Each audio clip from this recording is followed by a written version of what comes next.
hypothesis.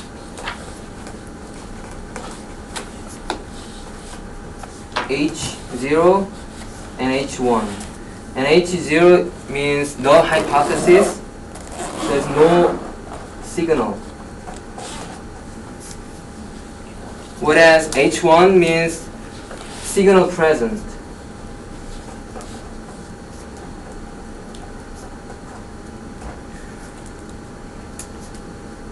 So, given a single measurement,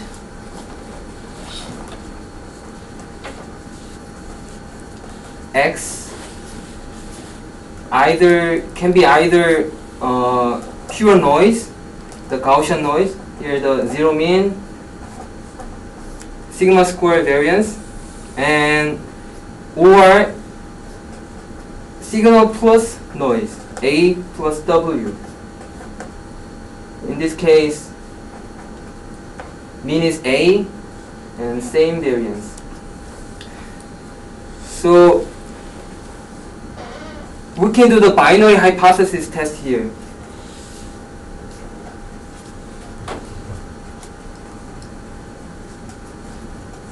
Let's draw the PDF of the two hypothesis case. So zero mean, this is P of X given H0, and mean is A, and this is P given X, P of X given H1. So we can compare the single measurement X with threshold value.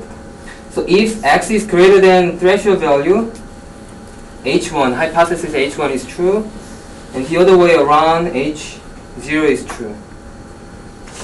This was the single measurement case, but what if we have a multiple measurement?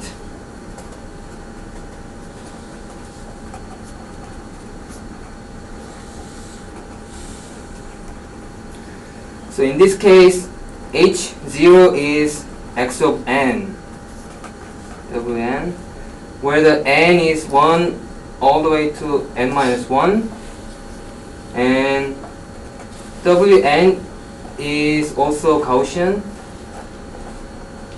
zero mean, variance sigma square, and IID. IID means the identically independently distributed. And H1 is X of n, A plus W of n. So since we have a multiple measurement, in order to do the binary test, hypothesis test, the one reasonable approach is take the mean of all the measurement. 1 over n, summation of X of n from n, small n is 1 to the large n. And we compare this quantity with threshold value, R. So if it is greater than threshold value, hypothesis H1 is true. If it is smaller than R, then hypothesis H0 is true. So we call this quantity as a T, and this is called test statistic.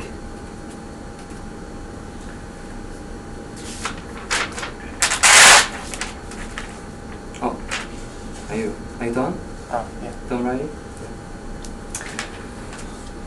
So we can compute the expectation of test statistic and the variance of test statistic. So let's compute the expectation of T given H0. This is expectation of 1 over n.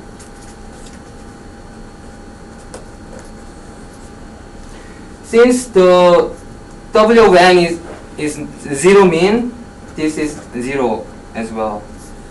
And expectation of T given H1,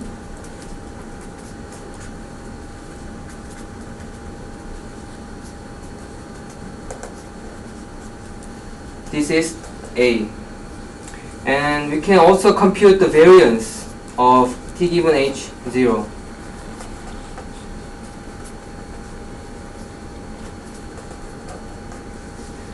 And we can take out 1 over n squared here, and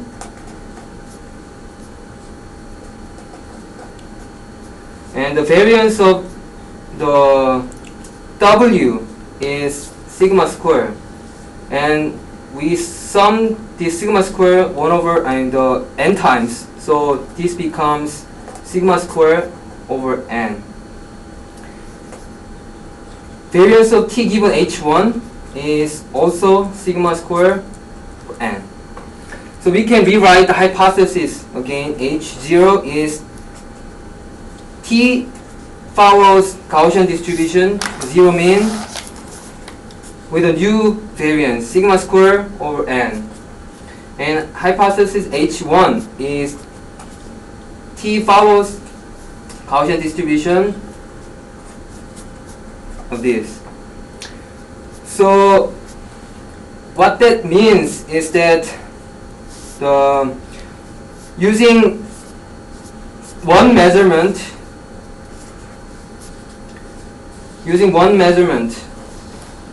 we had the signal to noise ratio A square divided by sigma square.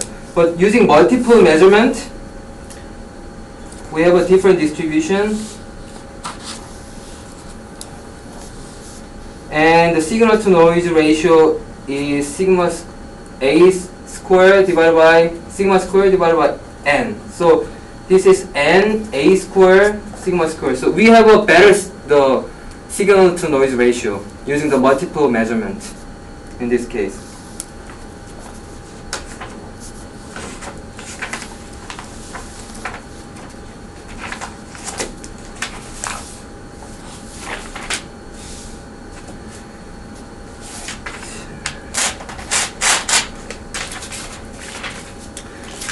So now I'm going to talk about the 3 kinds of probability density function.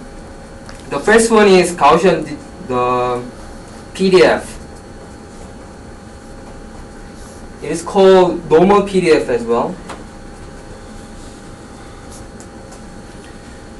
And the random variable x follows Gaussian distribution, and we can write the p of x as square root of 2 pi sigma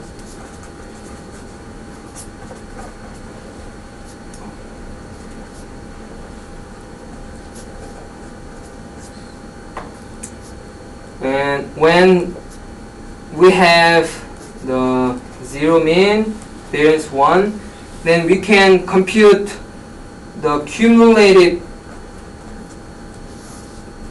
distribution function pi of x using the integral.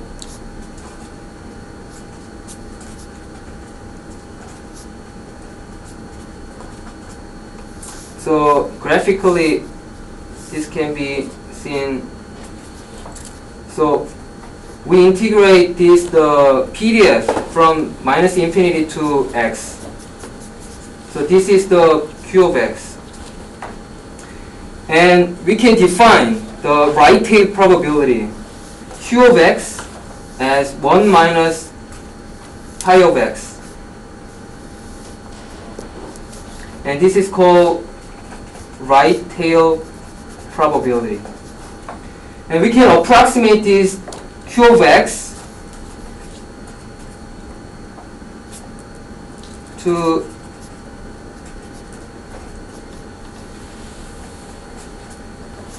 exponential distribution when x is larger than 4.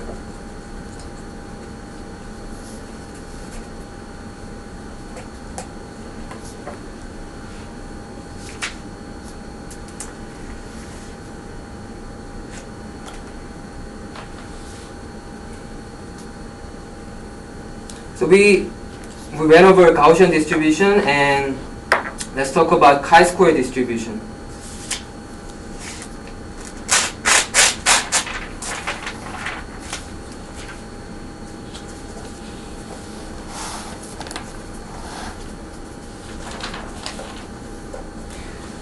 So let's say that we are given multiple measurement x of n. 0 mean, variance 1, IID. Then we can come up with this quantity x square. Sum x square over n equal to 1 to large N. And we call this as a chi, and this is chi-square distribution. Chi-square random variable with n degrees of freedom.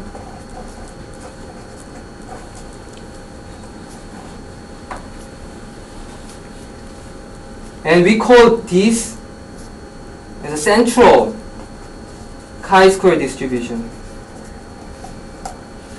The expectation of chi is n, the degree of freedom, and variance of chi is 2n.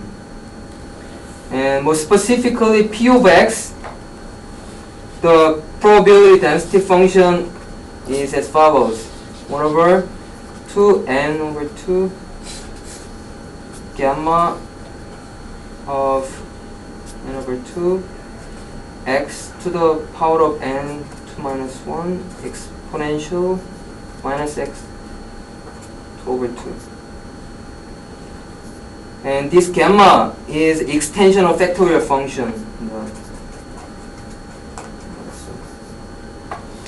When n is equal to 2, then the p of x becomes, and when x is greater than or equal to 0, this becomes exponential random variable.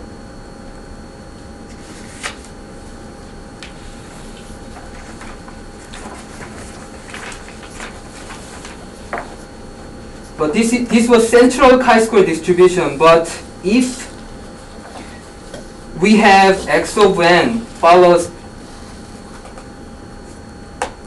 in this case the mean is not 0, and it has the subscript n. Then the chi-square distribution, chi is called non-central chi-square distribution.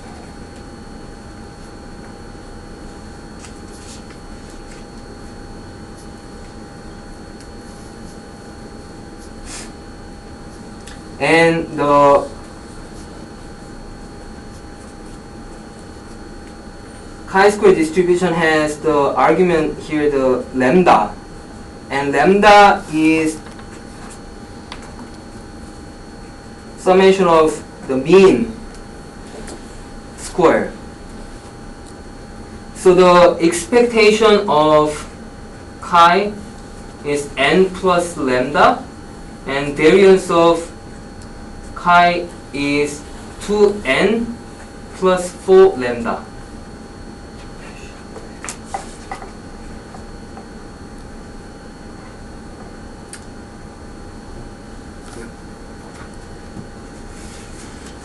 So don't worry about it. You guys can download the material from the website, right?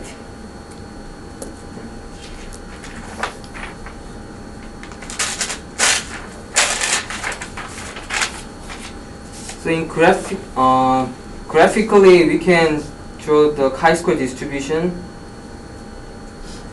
When it is central chi-square distribution, lambda is 0.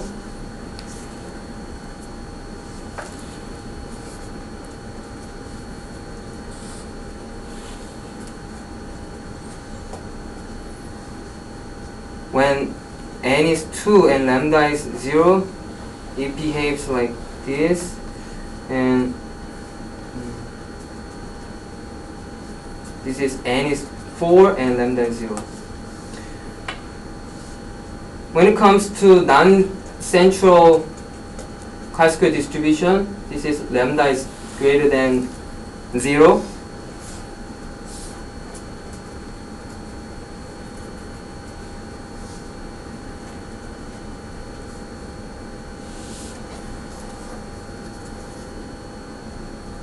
This is n is 2 and lambda is 4. And this is n is 4, lambda is 4. As a last example, there is a density called F density. Let's say we are given two different random variables, x1 and x2. x1 follows chi-square distribution. I just explained the central chi-square distribution with the n1 degree of freedom. x2 follows chi-square distribution, central chi-square distribution with n2 degrees of freedom. The ratio of x1 over n1 to x2 over n2 follows F density with the n1 and n2 degree of freedom.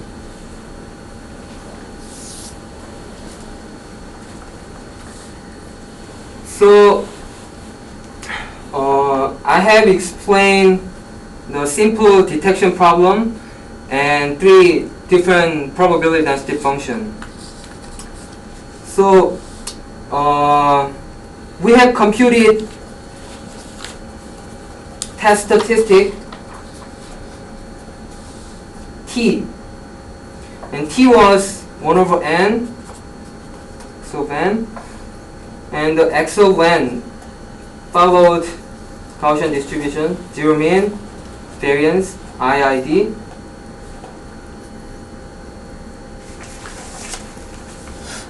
And the x of n was in hypothesis 0, the hypothesis, x of n was w of n, and h1 was x of n, a plus w of n.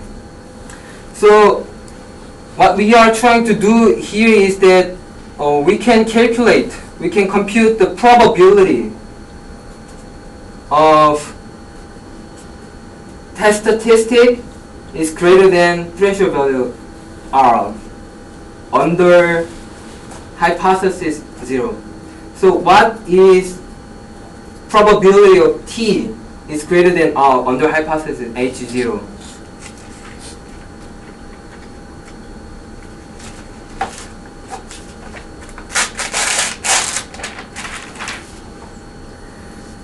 So we can explicitly compute the probability T is greater than R using integration.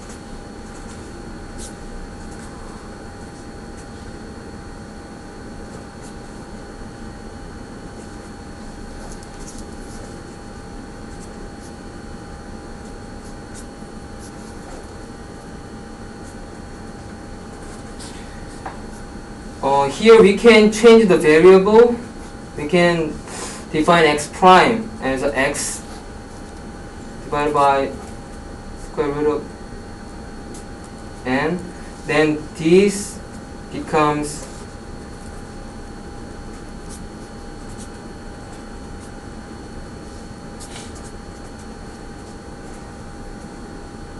more simple. And as we recall, this is the Q function of R divided by sigma squared by n. So Q function was, this is PDF, and this is R over sigma squared n. So this is the Q of the R divided by square root of sigma squared divided by n. So also we can estimate probability of T is greater than R using simulation. We call this as a Monte Carlo simulation.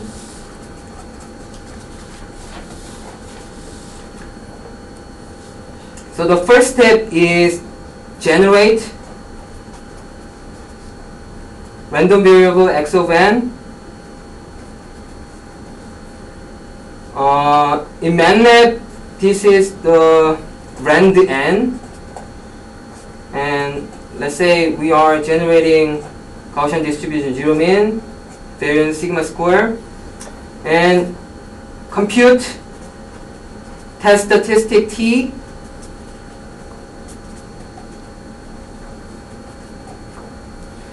And we repeat this step 1, 2,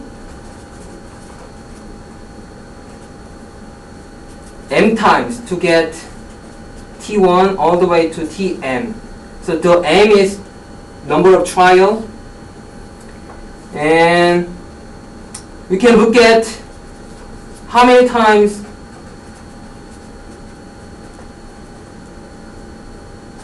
test statistic Tk is larger than R, and we count this as MR. And the last step is estimate the probability T is larger than R as a ratio of MR to M, and this is the estimate of P.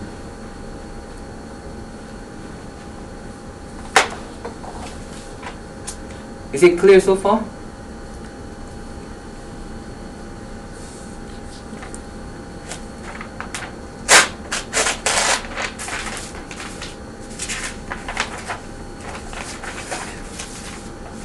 So we may be interested in the figuring out how accurate the estimate of P. So the accuracy of P. So we define a new quantity, relative residual.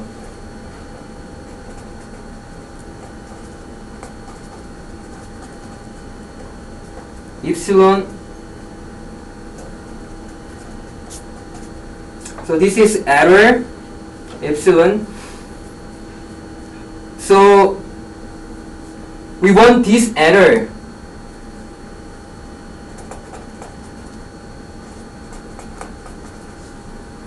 to be small for a large percentage. For example, 100 times 1 minus alpha percent of the time. So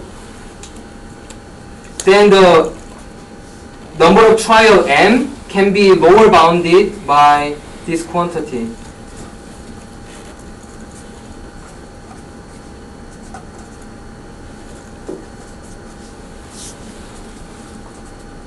So in order to have a small error, relative residual, we should have this number, the trial. And here the Q inverse is the inverse function of the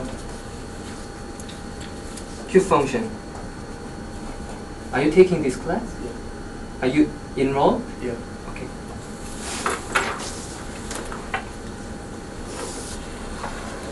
So far we have talked about simple detection problem, hypothesis, binary hypothesis test, and 3 different the probability density function, and how to calculate the probability of test statistic is larger than the threshold value R.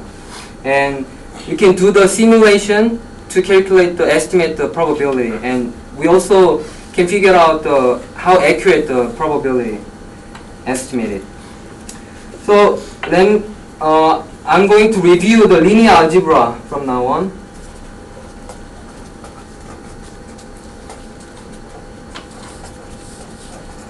You must be very familiar to the linear algebra. So in this lecture we will be consistent with the notation, so you need to remember the notation I'm gonna describe right now. So the vector x underbar is column vector, and x underbar transpose is row vector.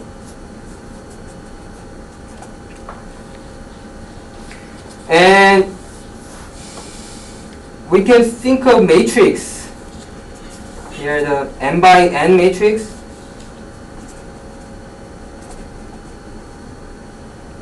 n by n.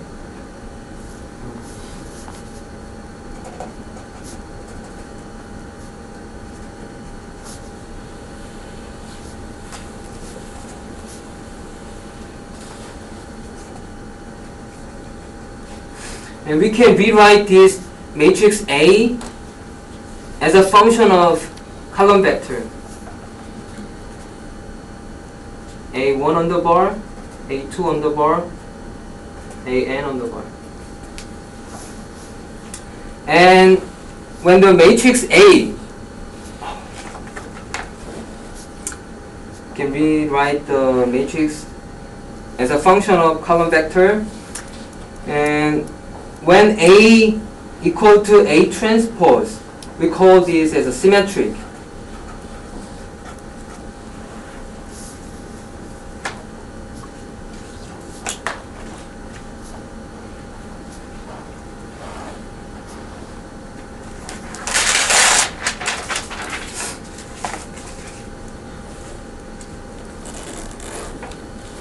So when m is equal to n, we call matrix A as a square matrix. But there are cases where the matrix is not square.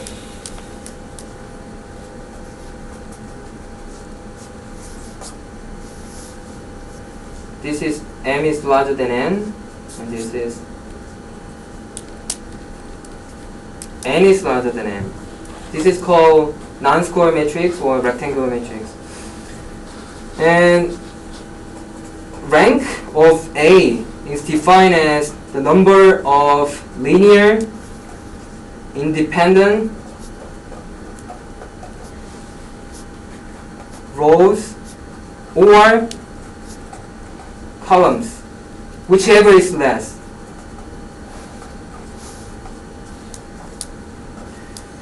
So for example,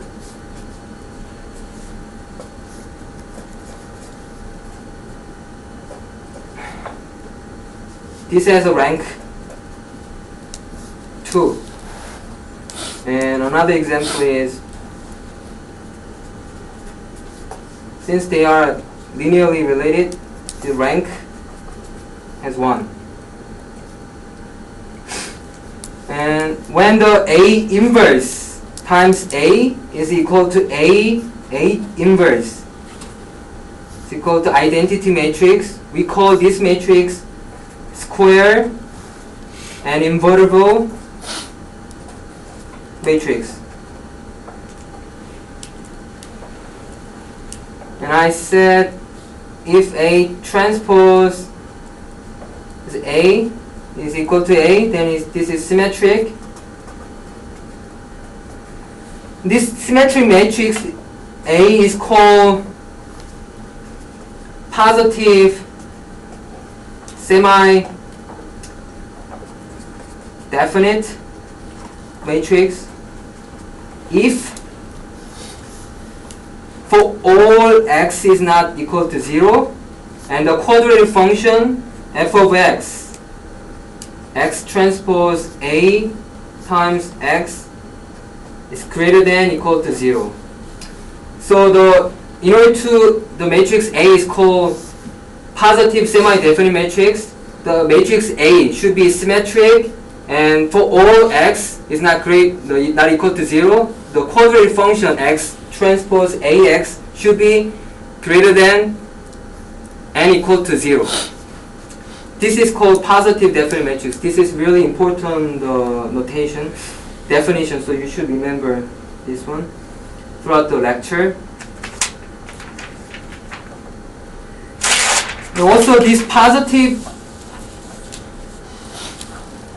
definite matrix implies the existence of a real square root matrix.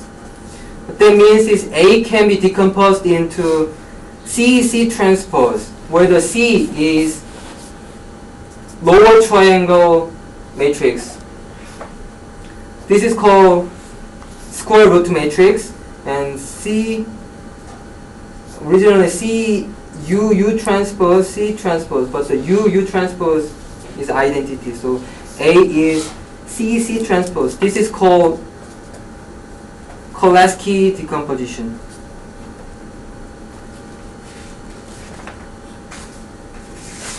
In MATLAB, you can realize this using the command sqrtm of A, and you can obtain the square root matrix.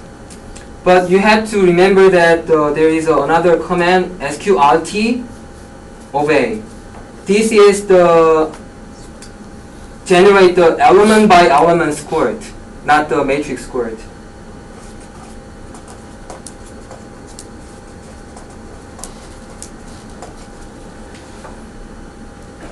And if A inverse is equal to A transpose, then A transpose A is A transpose becomes identity. We call this matrix as orthogonal or unitary matrices. And also we can write this orthogonal matrix in terms of column vector A1 on the bar, A2 on the bar, with AN on the bar. And AI transpose AJ is 0 when I is not equal to J, and this quantity becomes 1 when I is equal to J. One example is cosine theta, sine theta, minus sine theta, cosine theta. This is orthogonal matrix.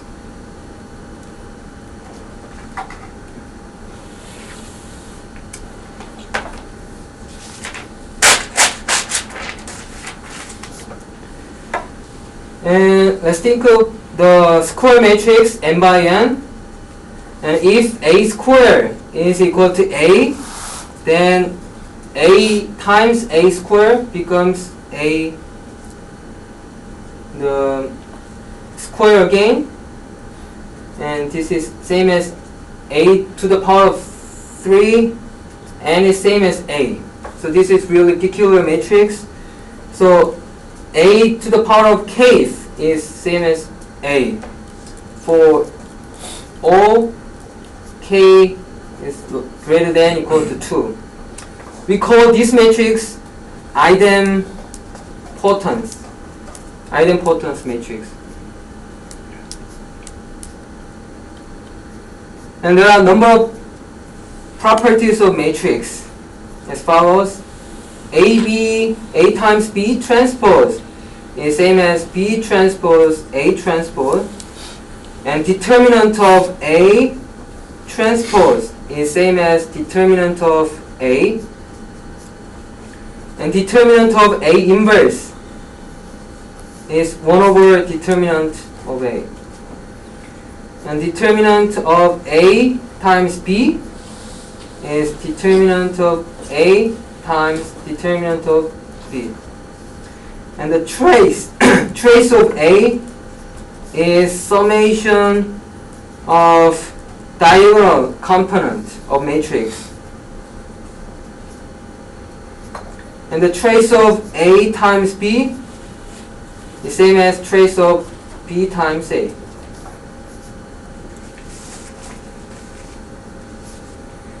And the trace of X on the bar, which means column vector, and Y on the bar transpose, the row vector.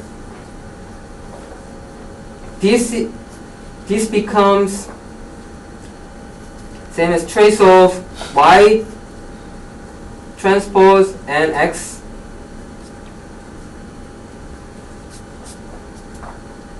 row vector times column vector. So this is Y transpose X, this is scalar, and this is inner product between two vectors.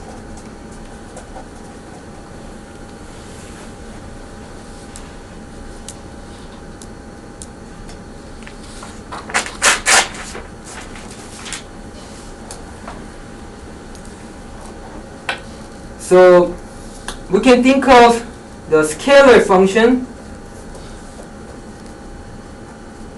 of vector variable. F of x is a scalar function of vector. And this is a mapping from vector to scalar. We can calculate the gradient of f. Partial derivative f of with respect to x. And this is can be written as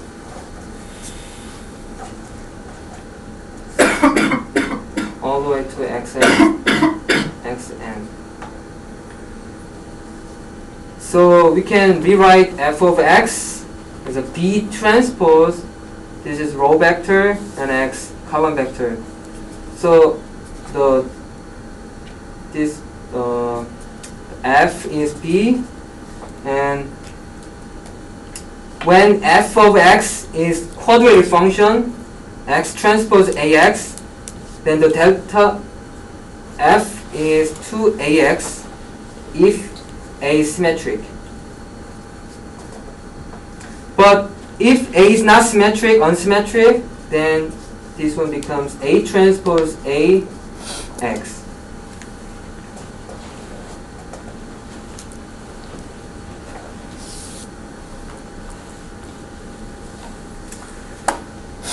And I'm going to talk about the eigendecomposition of matrix.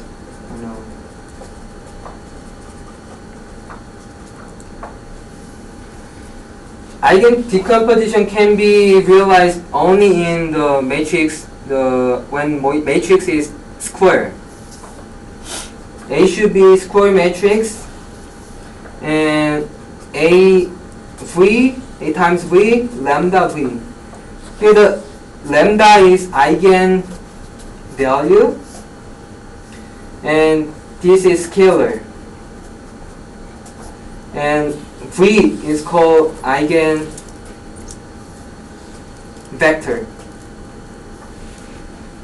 In the eigenvector, V transpose V, and the norm of the L2 norm is 1.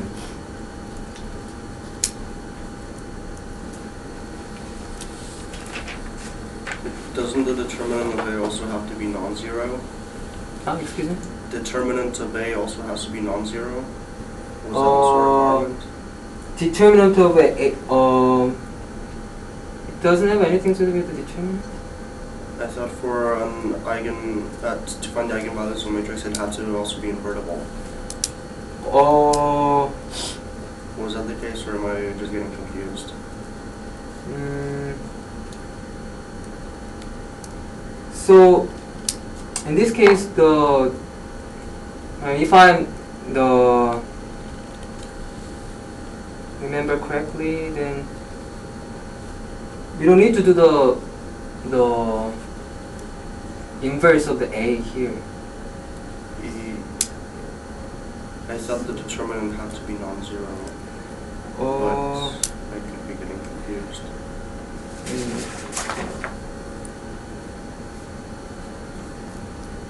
So the eigenvalues, if the matrix A is symmetric, the eigenvalue should be real.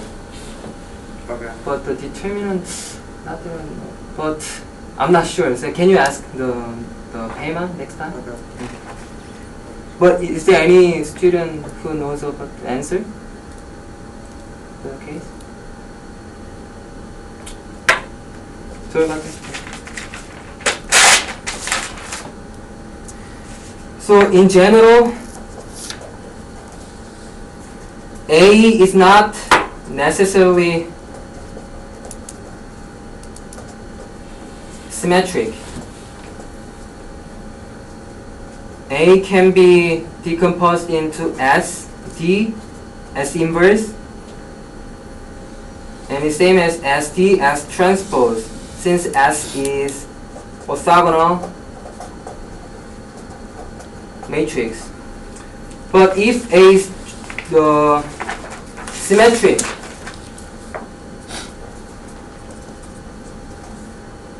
then A becomes V D V transpose, where V transpose V is equal to V V transpose the identity matrix. And the D, matrix D, is a diagonal of lambda 1 all the way to lambda n.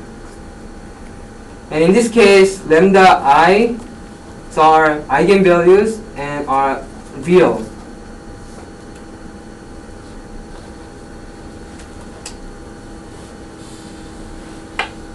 And if lambda i's are greater than 0, then we call this matrix as a positive definite.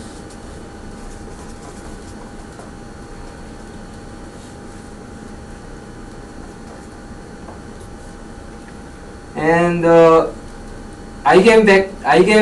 vector, the matrix V, large V, can be written as, in terms of column vectors, eigenvectors,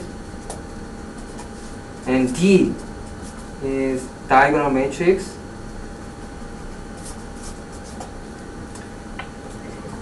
So A can be written as VD, V transpose, V1.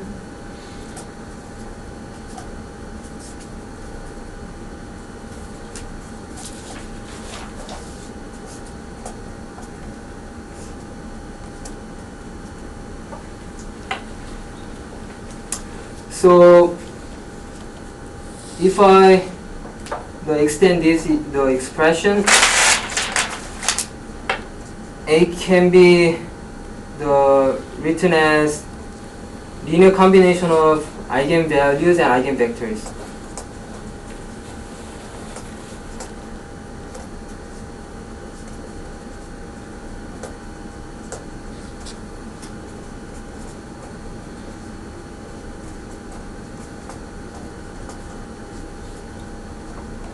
And in MATLAB, you can implement the Bell decomposition. It is simple comment. So there is another decomposition. It's called singular value decomposition. In short, SVD.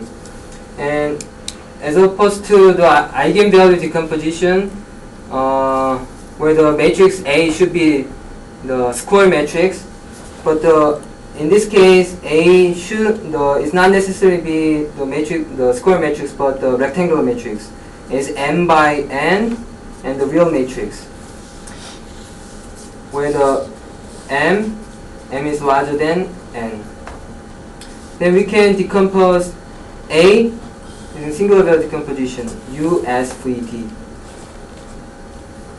And the U matrix has a m by n, and V matrix has a m by n. Both of them are orthogonal matrix. And the singular value matrix S is the U matrix is m by m, and singular value matrix S is m by n. So the U transpose and U transpose U is identity matrix m by m, and V transpose V is I m by n, since they are orthogonal matrix. And the S looks like singular values diagonal matrix all the way as n, and the other area is all 0. And the S are sorted in decreasing order, and the smallest singular values are greater than or equal to 0. These are all singular values. And there is a relationship between eigenvalue decomposition and singular value decomposition. So A is U as phi transpose. Well, if we take the A transpose times A, then this is phi S transpose U transpose U as phi transpose. Since this is the identity matrix, this becomes phi S transpose S phi transpose. And the S transpose S is S1 square, S2 square, all the way to Sn square. And this is same as V D V transpose. So the relationship between singular values of A is square root of eigenvalues of A transpose A. So the singular value as K is R, the eigenvalues of A transpose A is a lambda K.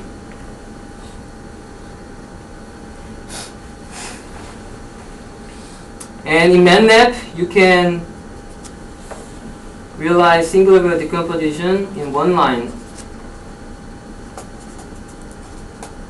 SVD of A.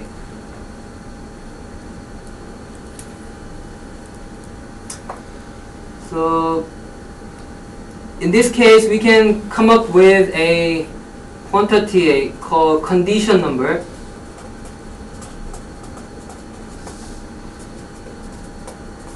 So S1, S2, Sn, decreasing order. This is largest. This is smallest. And the condition number K of A is defined as S1 over Sn. So we can think of 2 by 2 matrix. So when the epsilon is the close to 1, then the condition number becomes 1. So this is called well condition. When the K of A condition number goes to 1. But if the epsilon is close to 0, then the condition number becomes to infinity, goes to infinity. So this is called yield condition.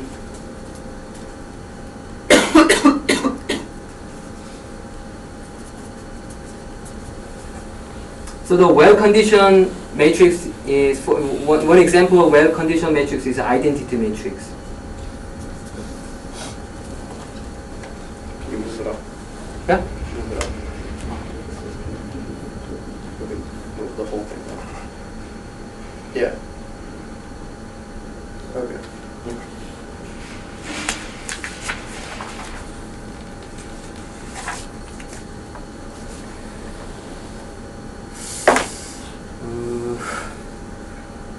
So I think, was I too fast compared to the previous lecture? Ah, shit. I already covered lecture 2. Oh my god. I mean, it's good for you guys. I mean, it's too early to end the class, but what should I do then? Keep going if you want. Keep going? Let me cover these 2 and then let me finish the lecture. But I just want to make sure that you guys all clear with the material so far. I mean, if you have a question, so that I can go back to the part where you don't have a clear understanding. Yeah. So let me finish the last part and then talk about that. So a given random vector x, let's say the expectation of x is 0 mean, and the covariance of x is a Cx. Then we can think of the another random variable y is a function of ax plus b. Then what is the expectation of y?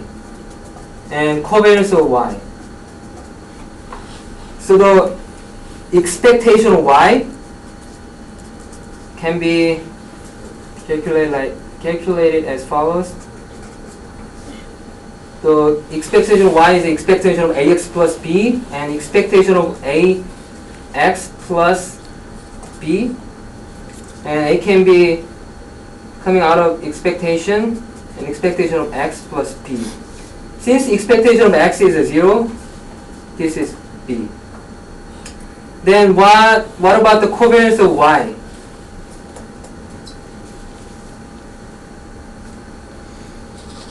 Here the y minus b is ax. So expectation of covariance of y is a y, expectation of y minus b and y minus b transpose, and expectation of this is the ax and ax transpose, and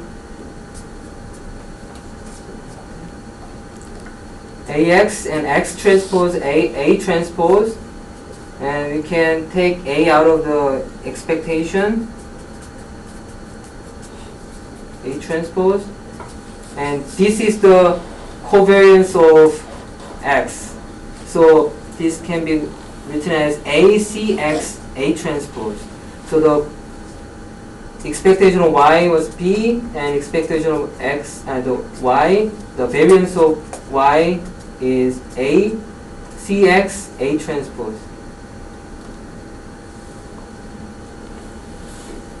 Can you move the notebook a little up because I can't see the bottom? Yeah. So I'm done. So it's up to you guys. So yeah, feel free to ask me question about the.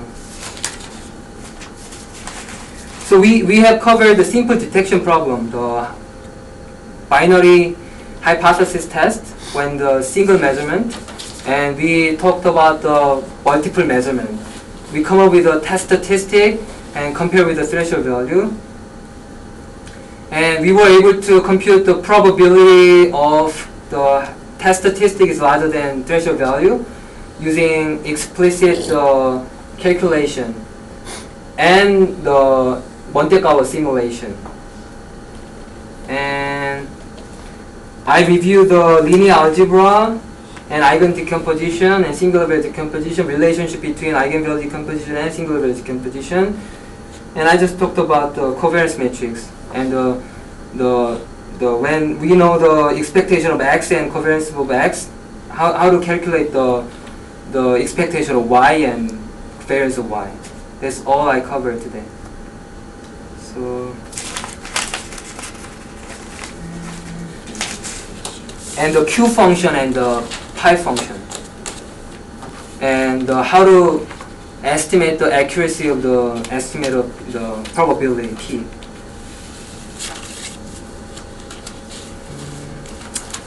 So I'm pretty sure you guys smart enough to understand everything. So you can brush up and come back to the next lecture. Yeah, thank you guys.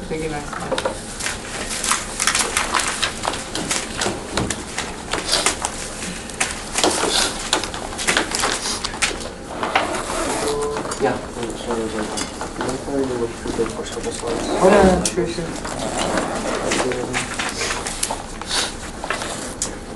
When did you come? 30 minutes? Then you missed this point.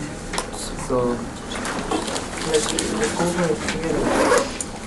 So you know the hypothesis test? Yeah. So the hypothesis is no signal and H1 is a signal present. So we can, in the case of single measurement test, so we can, the hypothesis we have a pure noise and H1 has a signal noise.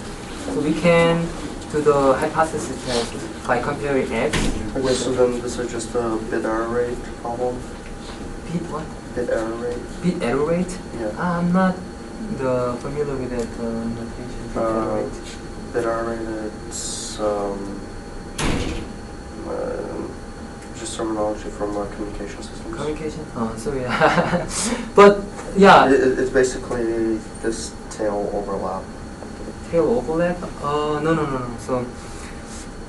So the, let's say this one. Mm-hmm. So you think about the random variable x, and Okay. x has a distribution. Yeah. Distribution. So in the hypothesis h0, x distribution looks like this, Right. and given hypothesis h1, Mm-hmm.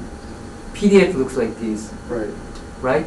So you can do the hypothesis test comparing x, the measurement x, with the threshold value. So x is larger than threshold value, like let's say a threshold value is somewhere here. Right.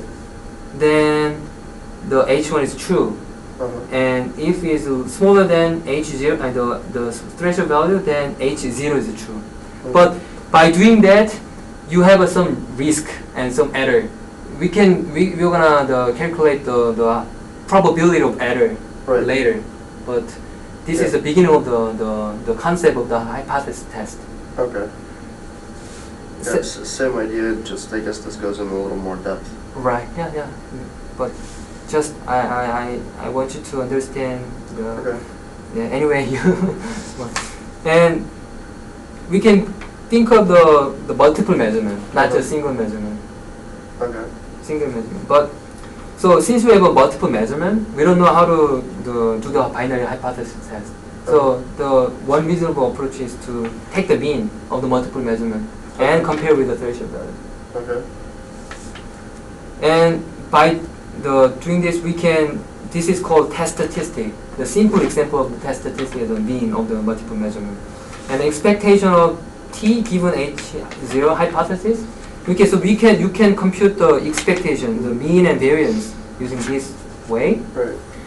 So the means are same with a single measurement, but the variance became different. Sigma square over n. Okay. N is the number of measurement. Okay. So what that means is that when you have one measurement, the signal to noise ratio, you know the signal to noise ratio, A square divided by the noise, Yeah. becomes larger because of the number of measurement. So you Yeah. right. You're averaging, so you're reducing the noise. Yes. Okay. Right. And the better than this guy. This Yeah. is more the distinguishable between Right. the distribution, Right. right? So it has the advantage by using the multiple measurement, Yeah. right? And this was the first part. Are these all going on the website? Yeah, Okay. yeah, sure. And I went over the three types of PDF, Gaussian PDF, the Gaussian PDF, and you can compute the cumulative distribution function by the integrating, Or right? just ERF-C. Huh? ERF-C. ERF-C, what's that? Error function. ERF? ERF. ERF, yeah. Yeah. Right. So different terminology. This is the problem, right? But so if you integrate the PDF, it becomes 1, Yeah. right? So 1 minus phi of x is the right tail probability, Yeah. and you can approximate the right tail probability as the kind of exponential the function when x is larger than 4. And when you have a multiple measurement x of n, the random variable IID, you know the IID? Yeah. Identically independently distributed. High school stats. This is funny. Yeah. Anyway, so the summation of x squared n. This is not the mean, but the summation. This is called chi-square random variable with n degrees of freedom. Right. When you have an n measurement. And this is called central chi-square distribution. Expectation of x is an n, and variance of x is 2n. And p of x looks like this. Yeah. And this is gamma function, which is an extension of factorial function. And when n is 2, it degrades to the exponential function. Okay. only when n is 2, and the central chi-square distribution. Okay. The reason why we call this essential, the mean is the 0. But when the mean is not 0, mn, but the same variance, the same quantity, Yeah. the chi becomes non-central chi-square distribution. Okay. And it has an argument here, lambda. Lambda is a summation of mean square now. So the expectation of chi becomes n plus lambda, Okay. and variance of chi is a 2n plus 4 lambda. Okay. Yeah. And the chi-square distribution looks like this when central case and non-central case. So it has a the parameters lambda and n, Right. number of measurement, and the center, the lambda value.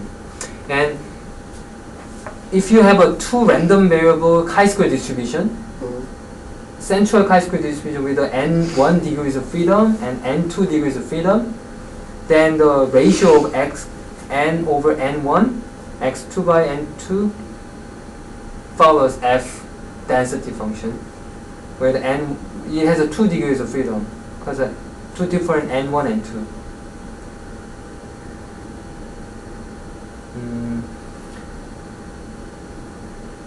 So this is a new quantity like this. Okay, so would this be more like a so this is basically a two-dimensional chi-square? Or sorry, three-dimensional? No. So this is the scalar value, not a 2-dimensional. So if you look at if you Google or the Wikipedia F Okay, density, F density. you will see the behavior of the F density. So all you have to remember is that the chi-square distribution comes from multiple measurement of the Gaussian distribution, and F density comes from chi-square distribution. This is the relationship between. And we talked about the hypothesis and H1, H0, H1, right? And we want to know the probability of the test statistic mean of multiple the Gaussian distribution is larger than threshold value R. So you can calculate the probability using the integration. So this one, probability. Here.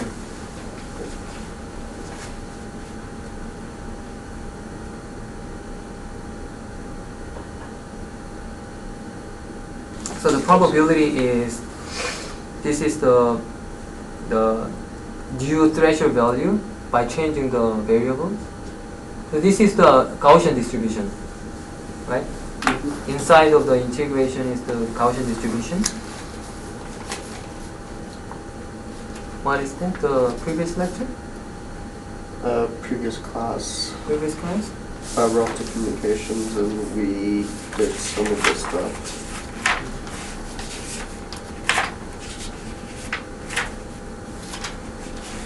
I don't think he covered the probability.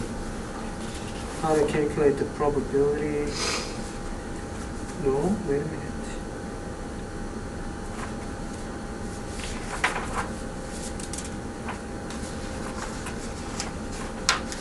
Probability space, assign scalar probability to each element. Is this from Yeah. last lecture? Yeah, actually. You can download this from the Okay. the And then what I was looking at was some of my notes from a class last quarter. last quarter. Yeah. Well, but basically same. It's using the same material. Some of it, yeah. Okay. I think I have a good idea of what's going on now. So you can explicitly compute the probability of t is larger than the R using this way. So this is the Gaussian distribution, and this is quite complicated. So you change the x with the x prime, Right. then R becomes R divided by square root of sigma squared n, and this one becomes x prime squared 2 and d becomes dx prime. Just to make the problem simple, right? And this is the Q function, which is the right probability function, 1 minus pi, the earth function, right? You mentioned. 1 minus, ERC. right, yeah. So the pi was this one, Yeah. but the 1 minus pi is a Q function here. Okay. So the probability is t is larger than this one, integration of the Okay. probability. Then another way of estimating probability of t is larger than r is the Monte Carlo simulation. Yeah. You know the Monte Carlo Right. simulation. So you can come up with a p hat. Uh-huh. So Monte Carlo simulation is you generate the random variable randn in MATLAB Uh-huh. and compute the test statistic, the mean, and then repeat the step 1 to m times to get t1 all the way to tm. You have an m number of the test statistics, and look at how many times tk is larger than threshold value r. Okay. And if you have an mr number of the case, then the probability of t is larger than r is mr divided by total number of trial m. Okay. This is a p hat, so estimate of p, Okay. right? And then this is the real p, and this is a p hat, Okay. right? You want to know how accurate the p hat Uh-huh. by defining relative residual. Yeah. Epsilon is a relative absolute value of p hat minus p and divided by p. So you want the error to be small, right? Mhm. For a large percentage of time, Mm-hmm. where the alpha is really small number, like a 0.0, 0.1, then this is 99%, right? Yeah. So then you can figure out how many trial do you have to have. Mm-hmm. This is lower bounded by this quantity, 1 minus p, and this is a q inverse. Q is the same function, q dimension, right? And alpha is here the parameter. So you don't need to worry about how it was derived, but remember m. So in order to have a small error for the Monte Carlo simulation, you should have m number, Yeah. at least the m number, Yeah. right? So this is it. I think you Right. I can remember Yeah. just from here. And from here. on. Yeah. What's your name? Andre. Andre? Yeah. Which year are you? First year. First year? MSc. MSc? A master's degree? Yeah. Oh, okay. Who are you work with? Ken Johnny. Ken Ferrari. Oh, then you know the Jung Suk Kim Huh? in your lab? Jung Suk? No. He's in your lab. He's Korean.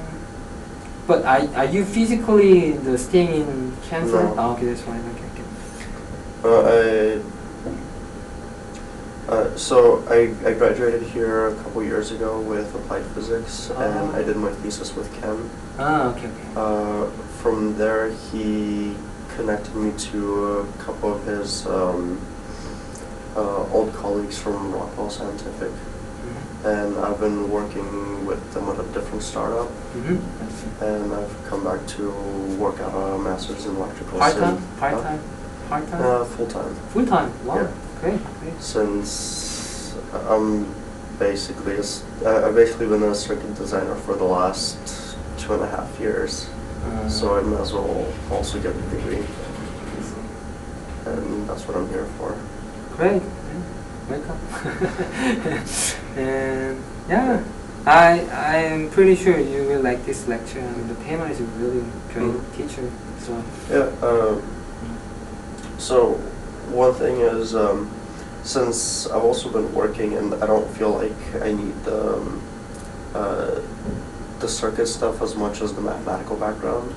So last quarter I focused more on well, I've stayed with the AMS, and I'm continuing taking like much more math background than engineering. So some of these things are a pretty good repeat of right. past time. Yeah, I'm pretty sure. I'm not good at mathematics, but it must be helpful. Yeah. But otherwise, the pace you were going with seemed pretty good to me. Good. Good. Yeah.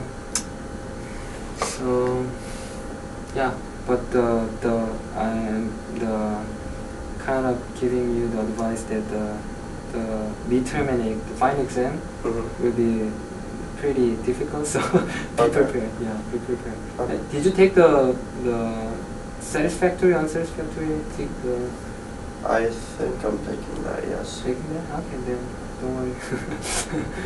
So, what's your name? 해종. Hey, 해종. it's on. Yeah, 해전. Okay.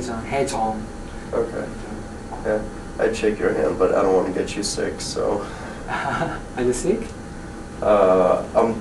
I'm recovering from Okay. cold or flu or whatever. I perfectly understand. And I have the recently pregnant my wife, so I don't know what So, to say. yeah. I don't know what to say. I was sick for for a couple of weeks, and I had to sleep in a different room, and so I'm perfectly understanding you. So Yeah. Andre, right? Andre, nice Yeah. to meet you. And yeah, So, enjoy. are you going to be teaching on Thursdays, or did No, Heyman just just have an Heyman, emergency? yeah, I'm just the teaching on behalf of him. Just he's Okay. out of town today. I see. Yeah. Okay.